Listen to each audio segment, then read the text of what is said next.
Tila araw-araw na lang traffic sa Commonwealth Avenue. Kaya plano ng MMDA na maglagay ng bus lane at tunnel doon. Approve kaya yan sa mga commuter. Alamin sa unang balita live ni James Agustin. James!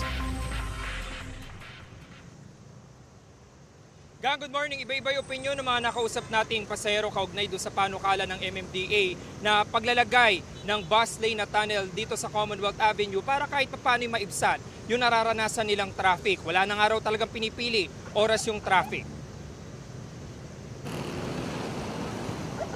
Ganito na ang karaniwang sitwasyon sa westbound lane ng Commonwealth Avenue sa Quezon City tuwing umaga. Maagang traffic ang araw-araw na binubuno ng mga motorista.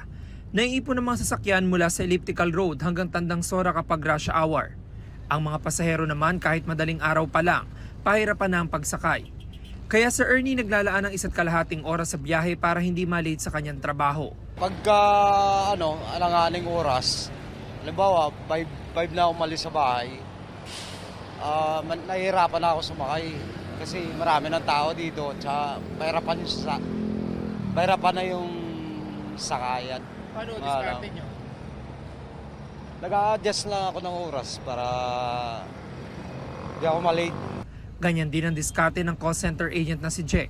Wala kailangan lang talaga maaga ka lumabas ng... Maaga ka mag-commute. Kasi pag nabutan ka lang mga around 6 or 7, wala na, parang congested na talaga. Sa tala ng MMDA, umaabot na sa 244,689 na mga sasakyan na dumaraan sa magkabilang lane ng Commonwealth Avenue kada araw. Pinakamarami ang mga motorsiklo na mahigit sa 113,000.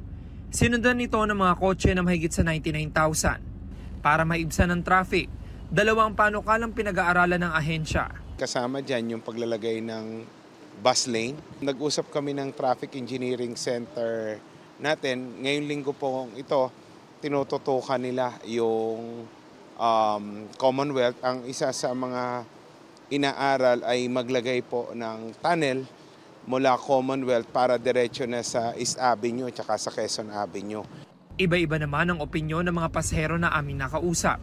Siguro pag may tunnel, mas okay. Pero yung busway, hindi ko lang alam kung mas okay ba yun. Since dati na din kasi ako nagko-commute sa EDSA, parang effective naman talaga. So, feeling ko mag-work na maayos yun. Magiging effective yung busway tsaka yung tunnel. Nilinaw ng MMDA na panukala pa lang yan. Ilalatag pa nila ito sa DPWH, DOTR at QCLGU.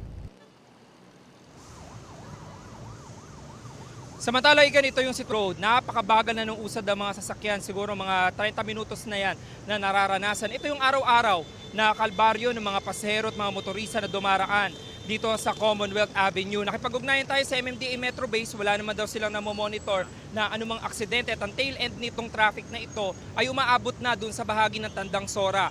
Doon naman po sa eastbound lane, yung kabilang lane na patungo sa Fairview, nagbukas doon ng zipper lane para nga kahit paano ay mabawasan yung mga sasakyan dito sa westbound. Pero maging doon ay nagka-traffic. Yung ibang lane naman na patungo nga sa area ng Fairview, maluwag yung sitwasyon sa mga oras na ito.